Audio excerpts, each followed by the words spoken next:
जय हिंद दोस्तों, उम्मीद करता हूं कि आप सब लोग बेहतर होंगे। एमपीजीके की क्वेश्चन सीरीज में एक बार फिर से आप सभी का बहुत बहुत स्वागत है।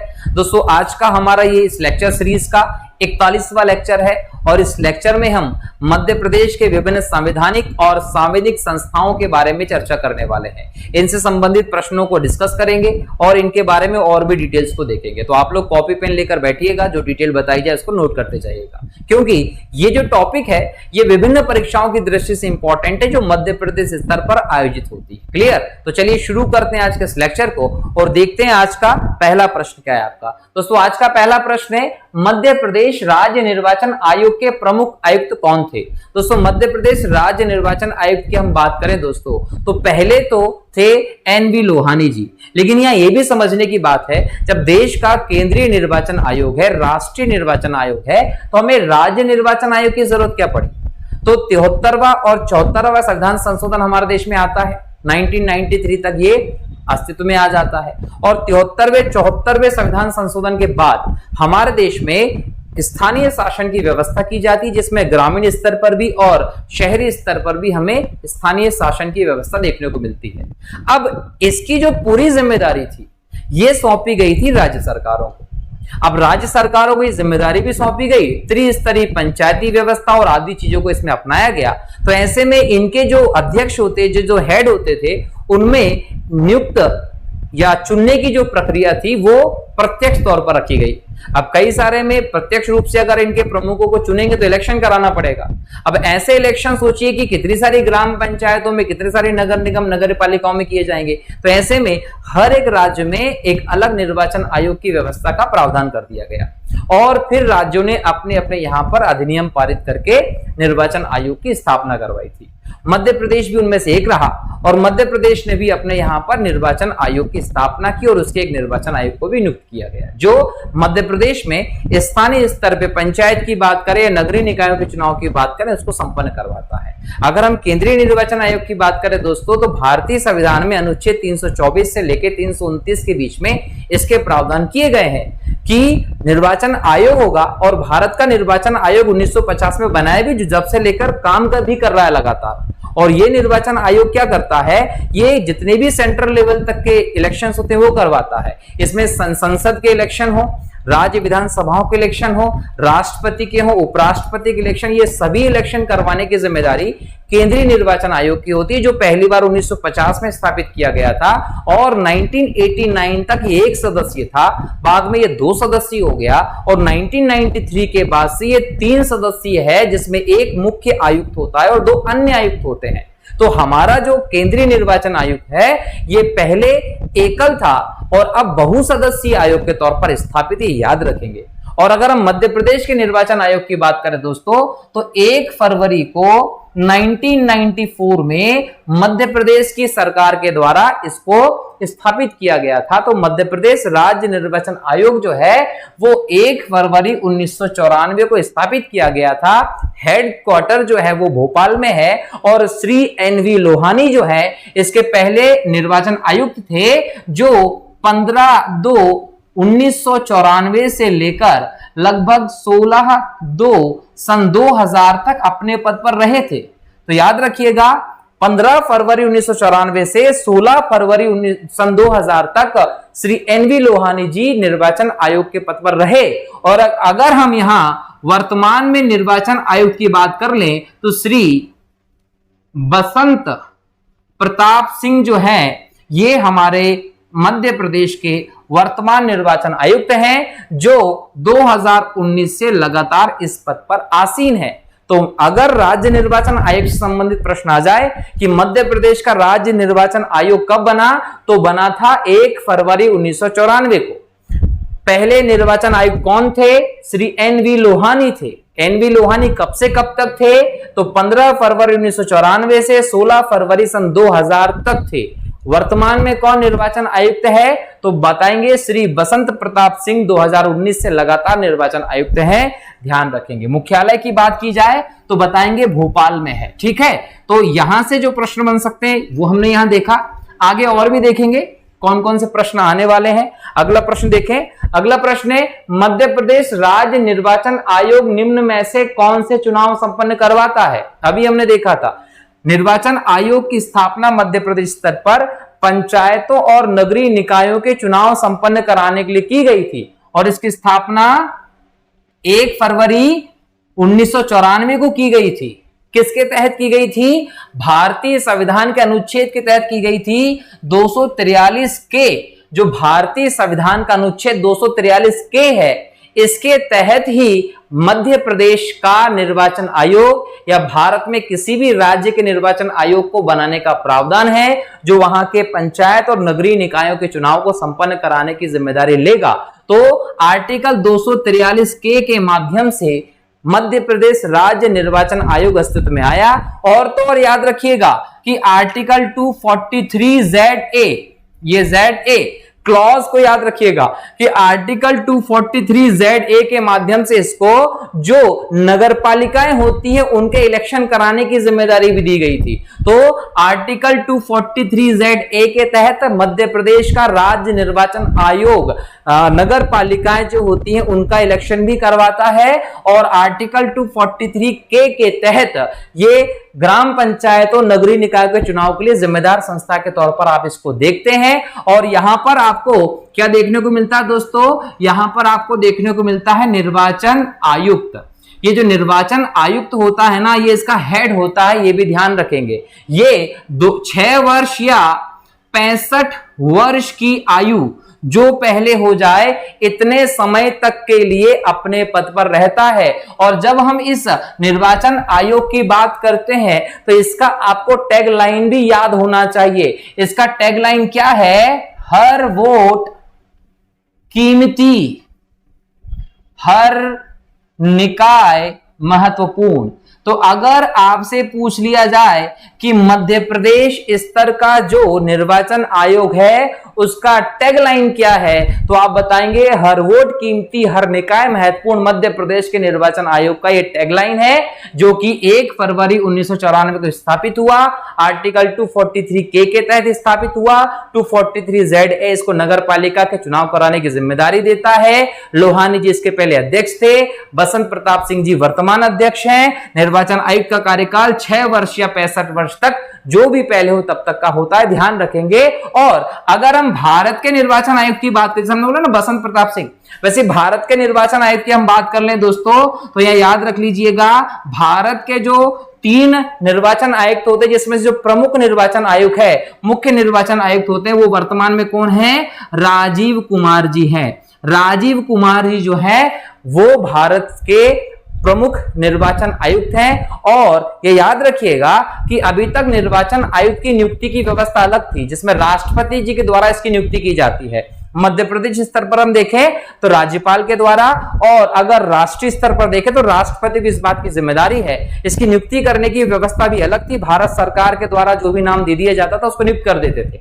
लेकिन हाल ही में सुप्रीम कोर्ट के एक डिसीजन के बाद जो मुख्य निर्वाचन आयुक्त है उसके चुनाव की व्यवस्था को अलग कर दिया गया, जिसमें सुप्रीम कोर्ट ने कहा था कि भाई सुप्रीम कोर्ट के मुख्य न्यायाधीश की सहमति वाला, सम्मिलित होने के साथ उनकी सदस्यता वाला एक समिति होगी जो इनके नामों को तय करेगी। लेकिन भारत सरकार ने इसको लेकर एक नियम पास कर दिया, कानून पास कर दिया, जिसमें कहा गया, फैसला बदल दिया गया और कहा गया कि एक ऐसी व्यवस्था जिसमें नेता प्रतिपक्ष होगा, प्रधानमंत्री होंगे और बोल सकते हैं कि एक और मंत्री को लिया जाएगा।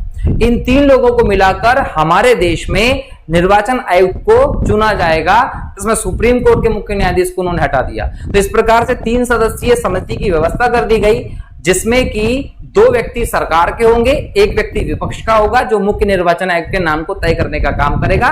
तो आगे से हमारे यहाँ पर जो भी निर्वाचन आयुक्त होगा उसको ऐसे चुना जाएगा। अभी तक सिर्फ केंद्र सरकार का इसमें इंटरफेयर होता था। तो ये नई व्यवस्था हमको इसमें देखने को मिल रही है, ध्यान रखेंगे। तो अब तक क्या बोलते हैं, राष्ट्रपति के द्वारा नियुक्त किया जाता था केंद्र सरकार के परामर्श पर। अब क्या होगा कि राष्ट्रपति के द्वारा ही नियुक्त होगा, हटाया भी उसके द्वारा जाएगा, परंतु जो नाम जो आएगा वो एक 3 सदस्यीय पैनल देगा, जिसमें 2 सरकार के आदमी होंगे और एक विपक्ष का नेता शामिल होगा इसमें, जो कि लोकसभा का होगा। ठीक है, चलिए, तो ये हम लोगों ने इस प्रकार से निर्वाचन आयोग की बात की। अब आगे बढ़ते हैं। अगला प्रश्न है, मध्य प्रदेश राज्य सूचना आयोग का प्रथम गठन वर्ष क्या था?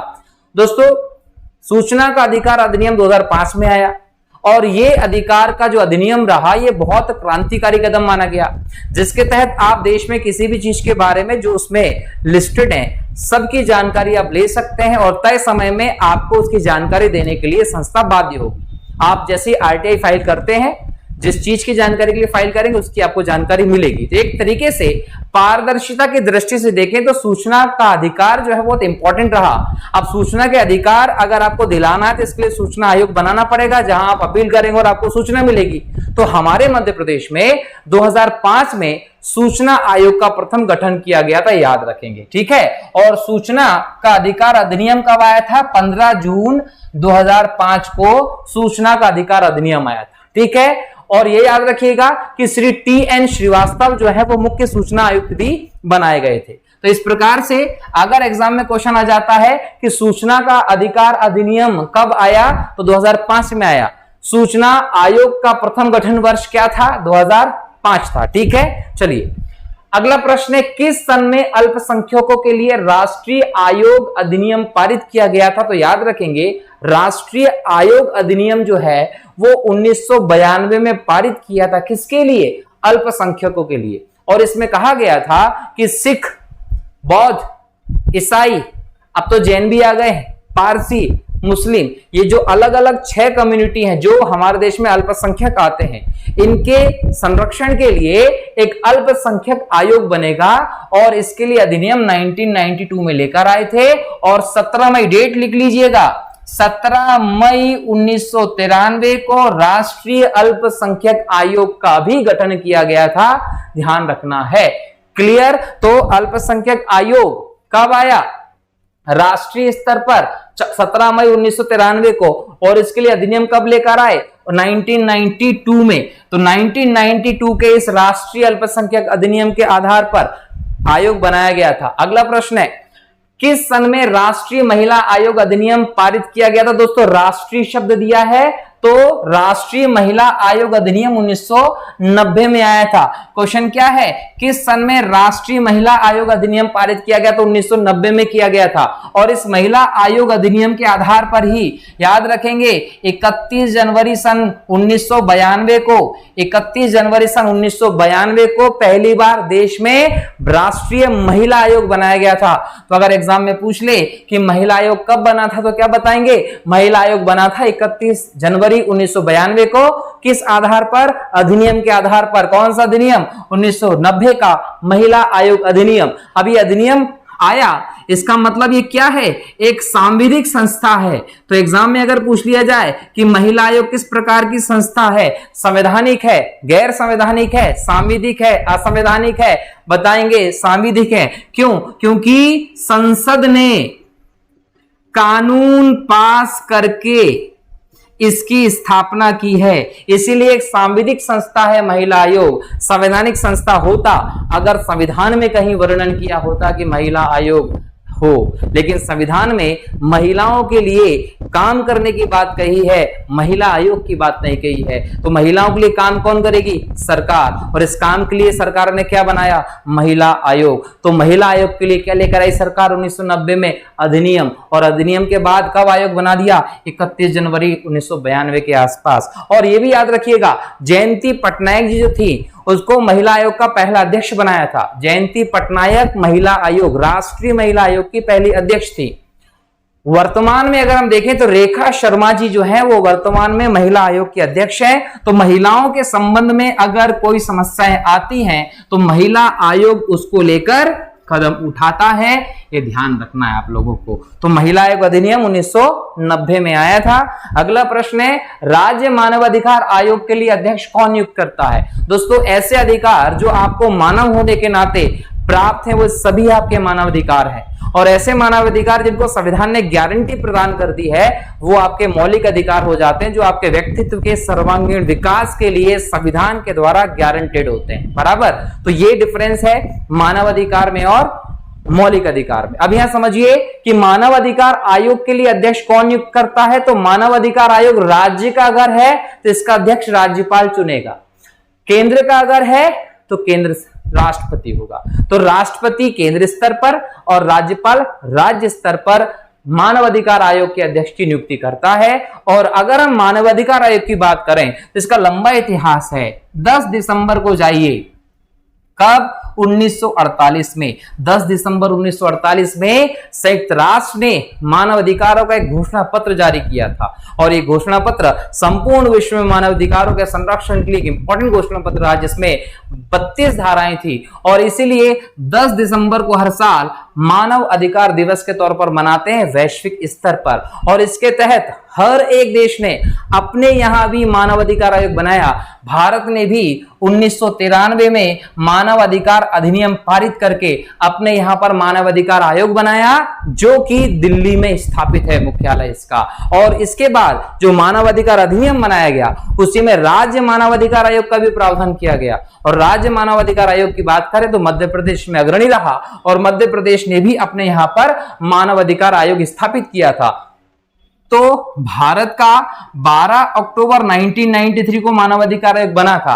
उसके बाद सभी राज्यों ने इसके लिए पहल शुरू की। मध्य प्रदेश ने भी मानव अधिकार आयोग बनाया, जिसका मुख्यालय मध्य प्रदेश में कहां है? भोपाल में है। ठीक है, तो राज्य मानव अधिकार आयोग के लिए अध्यक्ष की नियुक्ति कौन करेगा? राज्यपाल। और केंद्रीय स्तर पर कब करेगा? तो राष्ट्रपति। और मध्य प्रदेश का मानव अधिकार आयोग कब बना था? तो 13 सितंबर 1995 को। तो अगर आपसे यह पूछ ले कि मध्य प्रदेश का मानव अधिकार आयोग कब बना? 13 सितंबर 1995 को बना। भारत का कब बना? 12 अक्टूबर 1993 को बना था। क्लियर? अगर हम इसकी संरचना की बात करें तो यह बहुसदस्यीय निकाय है। राज्य स्तर पर भी बहुसदस्यीय निकाय है और राष्ट्रीय स्तर पर भी बहुसदस्यीय निकाय है। राष्ट्रीय स्तर पर तो जो बड़े बड़े आयोग हैं, अल्पसंख्यक आयोग, पिछड़ा वर्ग आयोग, महिला आयोग, बाल आयोग, सबके सदस्य इसमें शामिल होते हैं। लेकिन राज्य स्तर पर देखें तो ये 3 सदस्यीय निकाय होता है। कितने सदस्य होते हैं? 3 सदस्य होते हैं, जिसमें एक अध्यक्ष होता है और 2 अन्य सदस्य होते हैं। तो मध्य प्रदेश में हम देखें तो 3 सदस्यीय व्यवस्था है, जो कि 13 सितंबर 1995 को स्थापित की गई थी मध्य प्रदेश में। हेडक्वार्टर कहां है? भोपाल में है। मध्य प्रदेश के बाद राष्ट्रीय स्तर पर जाएं तो दिल्ली में है। और अगर हम जाएं हेड पे तो मानव अधिकार जो घोषणा पत्र रहा वो 10 दिसंबर 1948 को संयुक्त राष्ट्र की महासभा ने पास किया था, जिसको उपलक्ष्य में हम हर 10 दिसंबर को अंतर्राष्ट्रीय विश्व मानव अधिकार दिवस मनाते हैं। अगला प्रश्न है, राज्य आयोग के अध्यक्ष के रूप में नियुक्त किया गया कोई व्यक्ति अपने पद ग्रहण की तारीख से कितनी अवधि तक पद धारण करेगा? यह मानवाधिकार आयोग के संदर्भ में है कि मानवाधिकार आयोग अगर राज्य है तो उसमें अध्यक्ष जो है वो कब तक अपने पद पर रहेगा?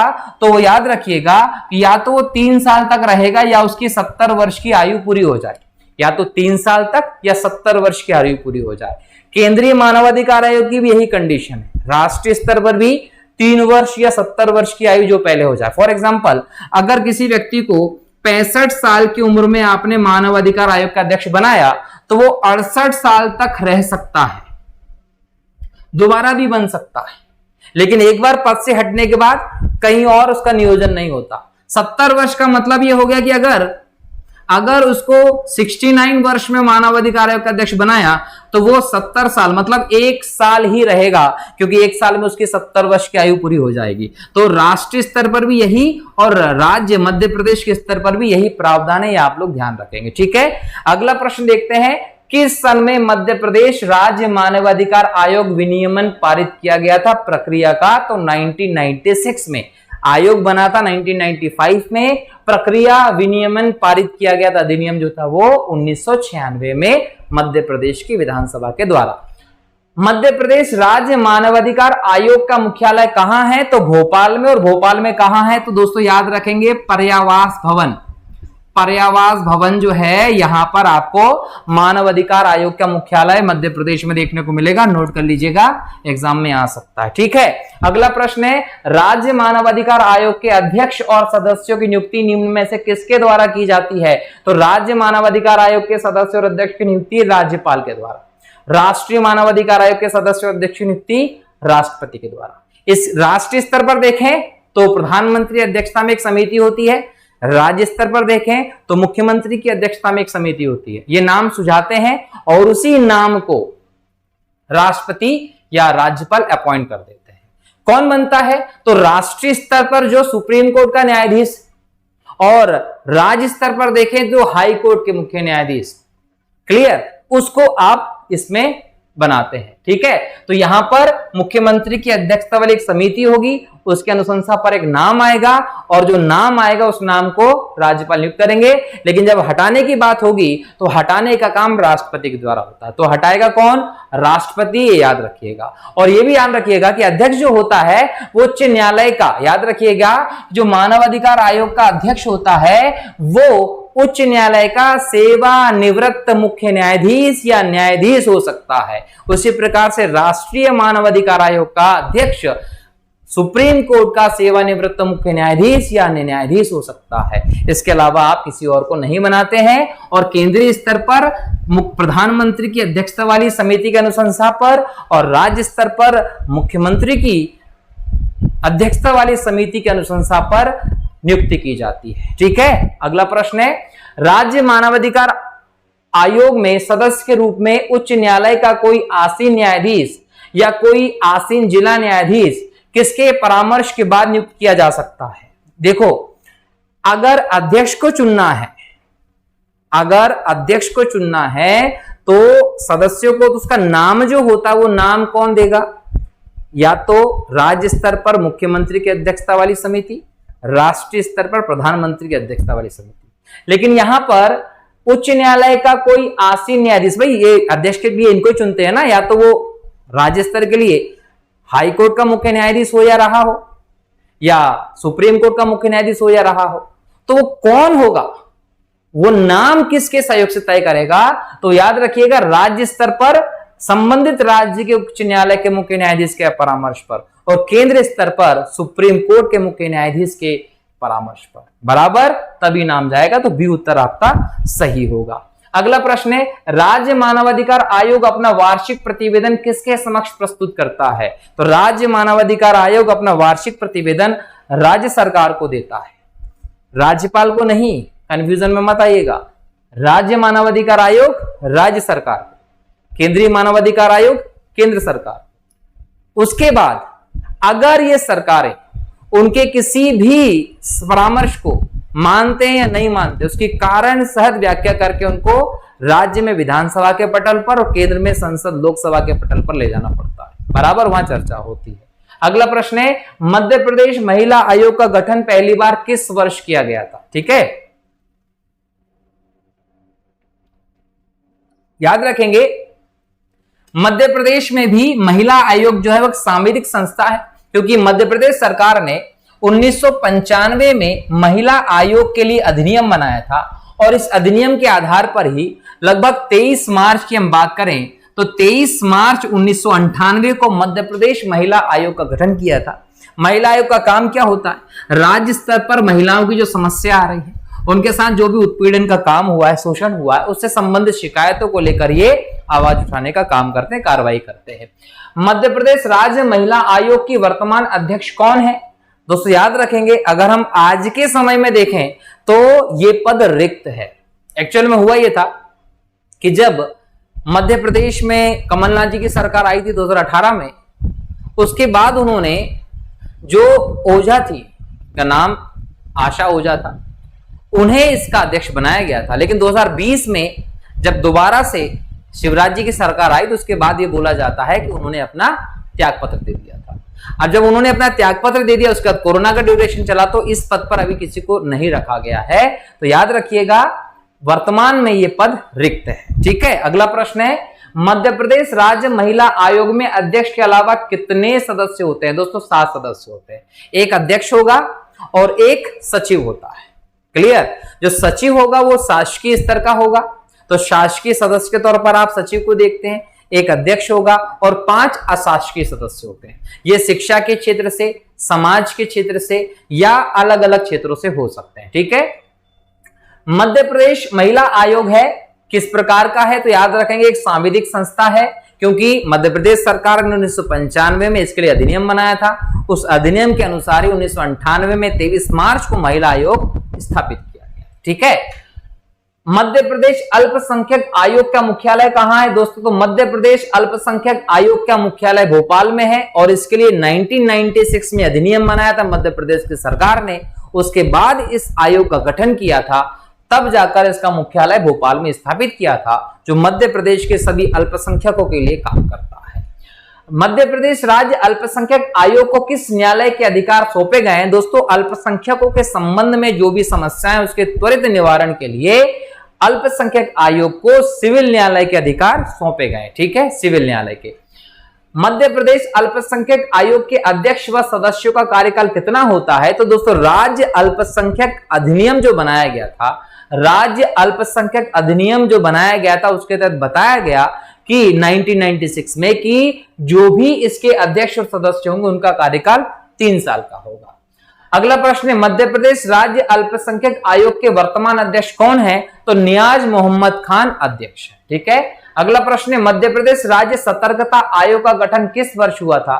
दोस्तों सतर्कता आयोग जो होता है यह भ्रष्टाचार, गलत तरीके से अपने पद का दुरुपयोग करने आदि के संबंध में कार्यवाही की दृष्टि से एक इंपॉर्टेंट संस्था है। और इस संस्था की हम बात करें दोस्तों तो मध्य प्रदेश में 1964 में हुआ था 1 मार्च को। तो 1 मार्च 1964 को इसका गठन हुआ था ताकि लोग भ्रष्टाचार की समस्याओं में घुसे तो उनके संबंध में जांच की जा सके और उनको पकड़ा जा सके। ठीक है, इसको सीवीसी कहते हैं। मध्य प्रदेश पिछड़ा वर्ग आयोग का गठन वर्ष क्या दोस्तों? तो याद रखेंगे मध्य प्रदेश पिछड़ा वर्ग आयोग जो है वो 1993 में गठित हुआ था और इसके लिए 13 मार्च को 1993 को हम देखें तो यहां पर कानून पास हुआ था और इस आयोग को याद रखिएगा बनाया गया था।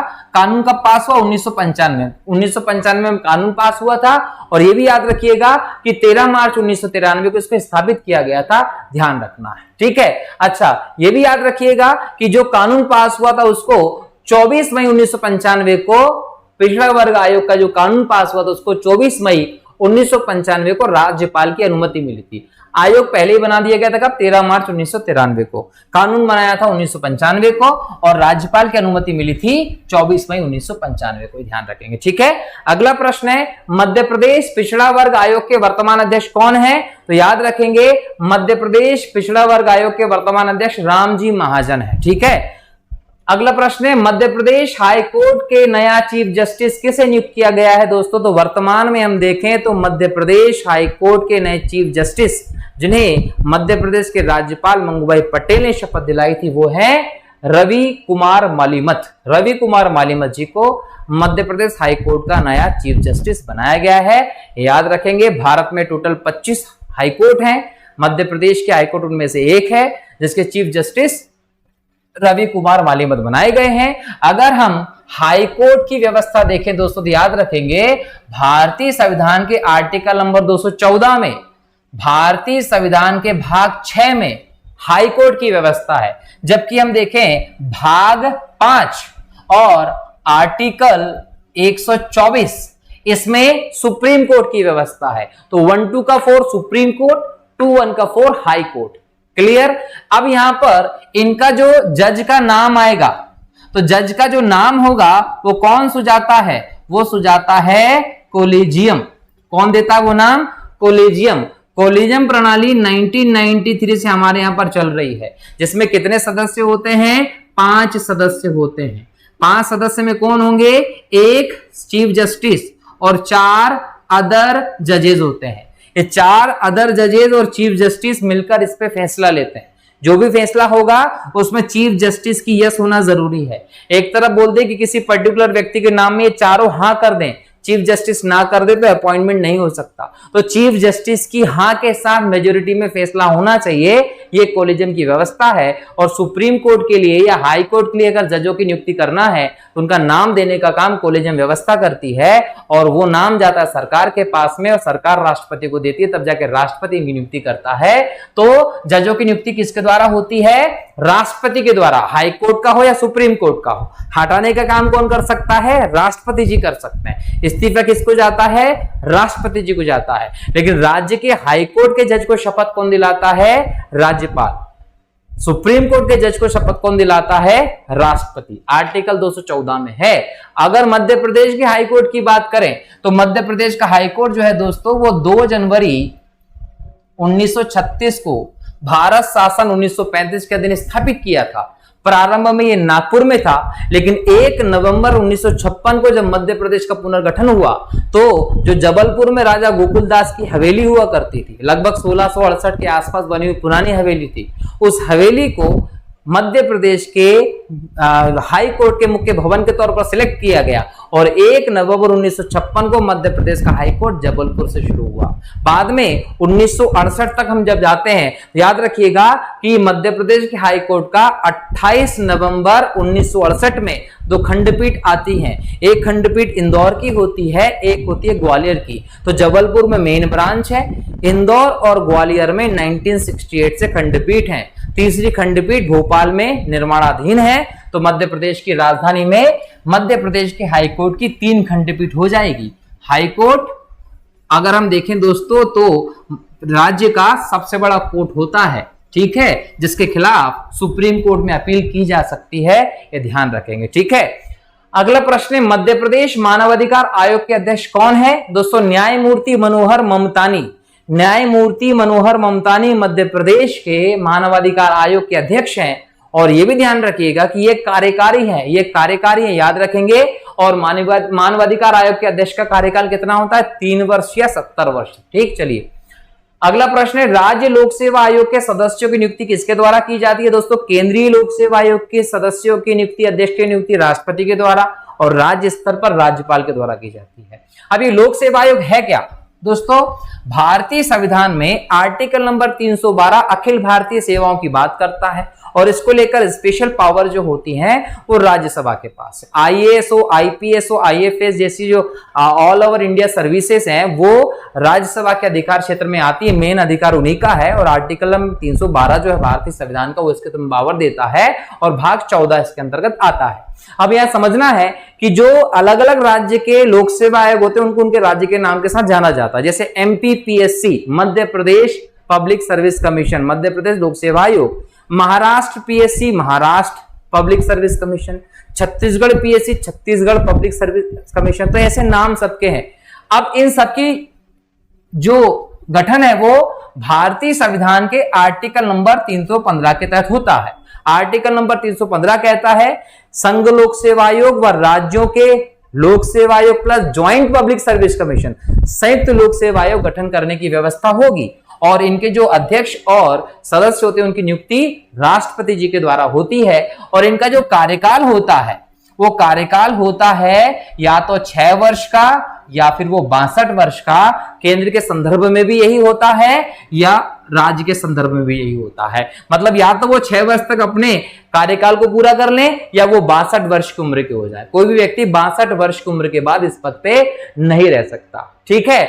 अच्छा, ये जो लोक सेवा आयोग के अध्यक्ष की नियुक्ति का प्रावधान है वो आर्टिकल नंबर 316 में दिया है।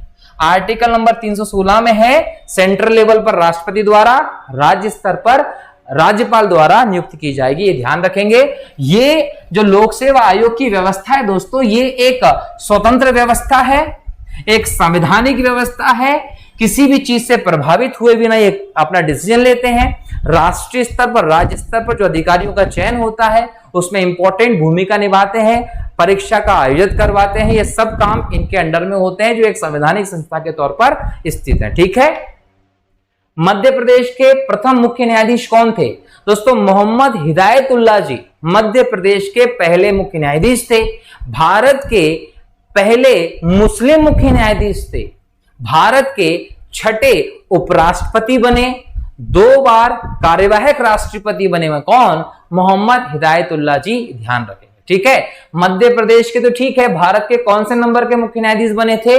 तो भारत के 11वें नंबर के मुख्य न्यायाधीश बने थे कौन? एम हिदायतुल्लाह। ध्यान रखना है। ओके। अगला प्रश्न है, मध्य प्रदेश में ग्राम न्यायालयों की स्थापना की गई थी। 2001 में मध्य प्रदेश में ग्राम न्यायालयों की स्थापना की गई थी और सबसे पहले नीमच के झातला ग्राम से यह प्रारंभ किया गया था ग्रामीण स्तर पर। ठीक है। अगला प्रश्न है, मध्य प्रदेश के उच्च न्यायालय का मुख्यालय कहां है? दोस्तों जबलपुर में है। खंडपीठ 1968 में बनती है, एक ग्वालियर में, एक इंदौर में और तीसरी प्रस्तावित है भोपाल में। ठीक। अगला प्रश्न है, मध्य प्रदेश की पहली महिला न्यायाधीश कौन थी? सरोजनी सक्सेना थी। फातिमा बीबी भारत की पहली मुस्लिम महिला न्यायाधीश थी या पहली महिला न्यायाधीश थी। मध्य प्रदेश में फास्ट ट्रैक कोर्ट की स्थापना कब की गई? सन 2001 से मध्य प्रदेश में फास्ट ट्रैक कोर्ट की स्थापना की गई। लंबित पड़े छोटे छोटे से मुकदमे जिनको त्वरित गति से निपटाया जा सकता है, उनको निपटाने के लिए, केस के संख्या को कम करने के लिए, न्याय जल्द दिलाने के लिए फास्ट ट्रैक कोर्ट स्थापित की जाती है। मध्य प्रदेश में राज्य सचिवालय कहां है? तो सचिवालय जो होता है वो प्रशासन का एक केंद्र स्थल होता है, मुख्य सचिव यहाँ का हेड होता है, और वल्लभ भवन जो है वो मध्य प्रदेश का राज्य सचिवालय है। मध्य प्रदेश लोक सेवा आयोग के सदस्यों के वेतन भत्ते तथा अन्य सेवा स्थितियों का निर्धारण कौन करता है? तो याद रखेंगे, इन सभी में उत्तर उपयुक्त में से कोई नहीं, क्योंकि केंद्रीय स्तर पर राष्ट्रपति के द्वारा, राज्य स्तर पर राज्यपाल के द्वारा इनकी सेवा शर्तों का निर्धारण किया जाता है। मध्य प्रदेश में प्रशासन पर नागरिक नियंत्रण की विशिष्ट संस्था कौन सी है? दोस्तों, प्रशासन पर नागरिक नियंत्रण की विशिष्ट संस्था भ्रष्टाचार को रोकने के लिए इंपॉर्टेंट संस्था के तौर पर लोकायुक्त की व्यवस्था है। और अगर हम बात करें एमपी में, तो एमपी में 1975 में लोकायुक्त अधिनियम पास किया गया था। तो अगर एग्जाम में आ जाए कि लोकायुक्त अधिनियम मध्य प्रदेश में किस वर्ष पास किया गया था, तो आप लोग बताएंगे 1975 में पास किया गया था। और जो लोकायुक्त होते हैं, जैसे लोकपाल केंद्रीय स्तर पर बात होती है, राज्य स्तर पर लोकायुक्त होता है, इसकी नियुक्ति राज्यपाल के द्वारा होती है। ध्यान रखेंगे, तो राज्यपाल के द्वारा लोकायुक्त की नियुक्ति होती है और मध्य प्रदेश स्तर पर इंपॉर्टेंट काम करता है। भ्रष्टाचार संबंध में इंपॉर्टेंट निर्णय लेता है, कार्यवाही करता है राज्य स्तर पर लोकायुक्त। मध्य प्रदेश लोक सेवा आयोग के प्रथम अध्यक्ष कौन थे? दोस्तों, जो डीवी रेगे जो थे वो मध्य प्रदेश लोक सेवा आयोग के प्रथम अध्यक्ष थे। मध्य प्रदेश का पहला लोक सेवा आयोग जो था वो 1956 में बना था। उस समय इसके अध्यक्ष के तौर पर डीवी रेगे थे। और मध्य प्रदेश लोक सेवा आयोग के वर्तमान अध्यक्ष जो हैं वो राजेश लाल मेहरा हैं, जो लगातार 2021 से इस पद पर बने हुए हैं। क्लियर। अगला प्रश्न है, मध्य प्रदेश लोक सेवा आयोग ने अपनी प्रथम परीक्षा कब आयोजित की थी? 1958 में। दोस्तों, भारत में हम देखें तो सिविल सेवा का जनक कॉर्नवालिस को कहा जाता है। कॉर्नवालिस अपने कॉर्नवालिस कोड के लिए बहुत ज्यादा फेमस था। और लॉर्ड कॉर्नवालिस जो 1790 के समय में बहुत ज्यादा प्रसिद्ध रहा, जिसने स्थायी बंदोबस्त जैसी व्यवस्था भी भारत में लागू की थी, जिसके तहत भारतीय किसानों को अंधाधुंध लूटा गया था अनगिनत लगान लेकर। तो कॉर्नवालिस के समय से हम इस व्यवस्था को देखते हैं, जब कलेक्टर का पद जो था वो नियुक्त किया जाता था अंग्रेज व्यक्ति को। बाद में 1853 तक इसके लिए परीक्षा आयोजित की जाने लगी, लेकिन जो परीक्षा थी वो लंदन में अंग्रेजी माध्यम में की जाती थी, ताकि ज्यादातर ब्रिटिश को ही इसमें नियुक्त किया जा सके। अंग्रेज सरकार केवल दिखाना चाहती थी कि इसमें सब आमंत्रित हैं, लेकिन सिलेक्ट अंग्रेजी होते थे। और जब 1923 तक आते हैं तो पहली बार इसकी परीक्षा जो है वो भारत में इलाहाबाद में आयोजित की गई। और 1926 में हम 1919 के मॉन्टेग्यू चैम्सफोर्ड रिफॉर्म के आधार पर भारत में संघ लोक सेवा आयोग उसका गठन भी देखते हैं 1926 में। तो भारत का जो संघ लोक सेवा आयोग है 1926 से गठित हुआ। 1950 में संविधान निकला। संविधान में आपने देखा कि भारतीय संविधान के अनुच्छेद 315 में संघ लोक सेवा आयोग और राज्य लोक सेवा आयोगों की बात की गई। और उसके तहत मध्य प्रदेश में भी नवंबर 1956 में संघ लोक सेवा आयोग की तर्ज पर राज्य लोक सेवा आयोग गठित होता है और उसकी परीक्षा 1958 में पहली बार ली गई थी। ठीक है। अगला प्रश्न है, मध्य प्रदेश लोक सेवा आयोग के आधे सदस्य ऐसे हों जिन्हें सरकारी सेवकों में कम से कम कितना अनुभव हो? तो 10 साल का अनुभव होना जरूरी है। मध्य प्रदेश राजस्व मंडल का मुख्यालय कहां है दोस्तों? तो ग्वालियर में है। मध्य प्रदेश में सर्वप्रथम लोकायुक्त अधिनियम कब आया था? 1975 में आया था। मध्य प्रदेश के प्रथम लोकायुक्त कौन थे? पीवी दीक्षित। पुरुषोत्तम दीक्षित जो थे वो मध्य प्रदेश के पहले लोकायुक्त थे। जो मध्य प्रदेश के पहले लोकायुक्त जो थे वो याद रखिएगा कि पूर्व मुख्य न्यायाधीश हुआ करते थे, यदि हम बात करें मध्य प्रदेश उच्च न्यायालय के। ठीक है। अगला प्रश्न है, मध्य प्रदेश प्रशासनिक सुधार आयोग का गठन कब किया गया था? 1969 में। और इसी सुधार आयोग ने हमें कहीं ना कहीं बोल सकते हैं लोकायुक्त स्थापित करने का सुझाव भी दिया था। ठीक है। अगला प्रश्न है, मध्य प्रदेश वित्त आयोग का गठन कब किया गया था? दोस्तों याद रखेंगे, जुलाई 1994 में मध्य प्रदेश वित्त आयोग का गठन किया था। और जब हम राज्य वित्त आयोग के गठन की बात करते हैं तो आर्टिकल नंबर 243 झ जिसको आप आई के नाम से जानते हैं। भारतीय संविधान के आर्टिकल नंबर 243 के अंतर्गत हम देखें या आई के अंतर्गत हम देखें तो राज्य वित्त आयोग की व्यवस्था की गई, जिसमें राज्य सरकार को दायित्व दिया गया है कि वो निम्न स्तर की जो संस्थाएं पंचायत और इनको फंड ट्रांसफर करें। तो उस फंड के लिए राज्य वित्त आयोग की व्यवस्था की गई है और उसके अंतर्गत मध्य प्रदेश ने भी वित्त आयोग बनाया है। कब? जुलाई 1994 में बनाया है। और इसके पहले अध्यक्ष श्री सवाई सिंह को बनाया गया था, यह भी आप लोगों को ध्यान रखना है। तो अगर एग्जाम में यह पूछ ले कि मध्य प्रदेश वित्त आयोग के पहले अध्यक्ष कौन बने थे, तो श्री सवाई सिंह बने थे। अगला प्रश्न है, मध्य प्रदेश निर्वाचन प्रक्रिया की निम्न विशेषताओं में कौन सी है? याद रखेंगे उपरोक्त सभी। खुली उम्मीदवारी है, कोई भी लड़ सकता है चुनाव। वयस्क मताधिकार की व्यवस्था की गई, निष्पक्ष चुनाव तंत्र स्थापित किया गया है। मध्य प्रदेश चुनाव प्रणाली की निम्न में से एक विशेषता नहीं है। क्या विशेषता नहीं है? ऐच्छिक मतदान, गुप्त मतदान प्रणाली, एक से अधिक बार मतदान, इनमें से कोई नहीं। दोस्तों ऐच्छिक मतदान है, देना हो तो दो, नहीं देना मत दो, मताधिकार आपका है। किस पार्टी को देना है आपकी इच्छा। गुप्त है, आपने किसको वोट दिया पता नहीं चलता। एक से अधिक बार मतदान, देखो बार बार मतदान कर सकते हो, ऐसा नहीं है। एक्चुअल में एक बार चुनाव में तो एक बार वोट डालेंगे, अब अगली बार के चुनाव में वोट डाल सकते, ठीक है। सभी जिलों में विशेष न्यायालय स्थापित करने वाला देश का पहला राज्य कौन बना? मध्य प्रदेश बना था। मध्य प्रदेश में योजना मंडल का अध्यक्ष कौन होता है? दोस्तों योजना मंडल योजना आयोग की तर्ज पर बनाया गया।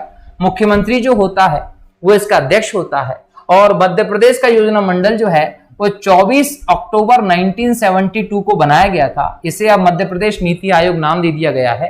तो ये योजना मंडल जो 24 अक्टूबर 1972 को बनाया गया था, इसके प्रकाश चंद्र सेठी जो थे वो इसके अध्यक्ष थे, क्योंकि इस समय ये मुख्यमंत्री के तौर पर देखे जा रहे थे। तो प्रकाश चंद्र सेठी जी का नाम बहुत फेमस है, मध्य प्रदेश के मुख्यमंत्री भी रहे और केंद्रीय सरकार के दूसरे गृह मंत्री के तौर पर भी थे। कहीं ना कहीं एक बड़े पद पर बैठने के आसीन थे। मध्य प्रदेश योजना मंडल के अध्यक्ष रहे, क्योंकि इस समय ये सीएम थे और सीएम ही इस योजना मंडल का अध्यक्ष होता है। मध्य प्रदेश पर्यावरण न्यायालय की स्थापना कहां पर की गई है? भोपाल में की गई है, ठीक है। मध्य प्रदेश उच्च न्यायालय की तीसरी खंडपीठ कहां पर खोली जा रही है? भोपाल में खोली जा रही है। संविधान के किस अनुच्छेद के अंतर्गत राज्य शासन द्वारा राज्य वित्त आयोग का गठन किया जाता है? 243I, मैंने थोड़ी देर पहले ही बताया था। मध्य प्रदेश का औद्योगिक न्यायालय कहां पर स्थापित किया गया? इंदौर में किया गया। औद्योगिक संबंधी विवादों का निपटारा यही किया जाता है। मध्य प्रदेश के वर्तमान लोकायुक्त कौन है? तो याद रखेंगे न्यायमूर्ति नरेश कुमार गुप्ता जी को मध्य प्रदेश का वर्तमान लोकायुक्त बनाया गया है। कौन बनाता है? राज्यपाल के द्वारा। 1975 में इसके लिए अधिनियम लेकर आए थे। मध्य प्रदेश के महालेखाकार का कार्यालय कहां है? दोस्तों भारतीय संविधान के अनुच्छेद 148 में CAG controller auditor general of India की व्यवस्था है। राज्यों के लिए अलग से इसकी व्यवस्था नहीं है। जो केंद्र का केग है वही राज्य की व्यवस्था भी देखता है। इसके हर राज्य में क्षेत्रीय कार्यालय है। ये मध्य प्रदेश में ग्वालियर में इसका कार्यालय है, जहां पर राजस्व बोर्ड का मंडल भी है। और ये याद रखिएगा कि सीएजी जब किसी राज्य सरकार की जांच करता है तो राज्य के राज्यपाल को रिपोर्ट देता है। केंद्र सरकार की जांच करता है तो केंद्र सरकार के संबंध में केंद्र में रिपोर्ट जाती है, वहां पर संसद में रखी जाती है, यहाँ पर राज्य विधानमंडल में रखी जाती है। इसी प्रकार से वित्त आयोग होता है। वित्त आयोग की स्थापना राष्ट्रीय स्तर पर देखते हैं तो आपको अनुच्छेद 280 की तरह दिखाई पड़ती है। हर 5 साल में राज्य का वित्त आयोग भी हर 5 साल में बनता है और राष्ट्रीय वित्त आयोग भी हर 5 साल बनता है। 280 आर्टिकल के तहत जो केंद्र और राज्य के बीच में फंड के बंटवारे को लेकर काम करता है और इंपॉर्टेंट चीजों को लेकर सजेशन देता है आपने, ठीक है। मध्य प्रदेश राज्य जैव विविधता बोर्ड निम्न में से कौन से नगर में स्थित है? भोपाल में है। जैव विविधता की सुरक्षा के लिए जैव विविधता बोर्ड बनाया गया है। मध्य प्रदेश राज्य वेतन आयोग का गठन कब किया गया था? दोस्तों फरवरी 2008 में वेतन संबंधी व्यवस्था के लिए वेतन आयोग का गठन किया गया था। कब? 2008 में। मध्य प्रदेश में राष्ट्रीय खाद्य सुरक्षा कानून कब प्रभावी हुआ था? 1 मार्च 2014 से प्रभावी हुआ था। किस भवन में राज्य योजना आयोग का कार्यालय स्थित है? तो विंध्याचल भवन में राज्य योजना आयोग का कार्यालय स्थित है, जिसे नीति आयोग नाम दे दिया गया है। पंचायतों की आर्थिक स्थिति की समीक्षा करने के लिए कितने वर्ष में वित्त आयोग का गठन करने की बात की गई? हर 5 साल में राज्यपाल के द्वारा वित्त आयोग का गठन किया जाता है। कि उसी प्रकार जैसे आर्टिकल 280 के तहत केंद्र स्तर पर राष्ट्रपति के द्वारा वित्त आयोग का गठन किया जाता है। मध्य प्रदेश वित्त निगम का मुख्यालय कहां? इंदौर में है, जो लघु हो और सूक्ष्म लेवल के मध्यम स्तर के उद्योगों को short term long term loan देने का काम करता है, उनके विकास की स्थिति को सुनिश्चित करता है। क्लियर? तो दोस्तों इस प्रकार से हमने आज के इस लेक्चर में मध्य प्रदेश स्तर के विभिन्न संस्थाओं से संबंधित प्रश्नों को डिटेल में देखा, कुछ चीजों को डायरेक्ट फैक्चुअल भी देखा। आशा करता हूं कि आपको समझ में आया होगा। अगले लेक्चर में फिर मध्य प्रदेश के किसी नए टॉपिक पर आधारित प्रश्नों को लेकर आपके सामने रहूंगा। तब तक के लिए बहुत बहुत शुक्रिया। जय हिंद, जय भारत, वंदे मातरम दोस्तों।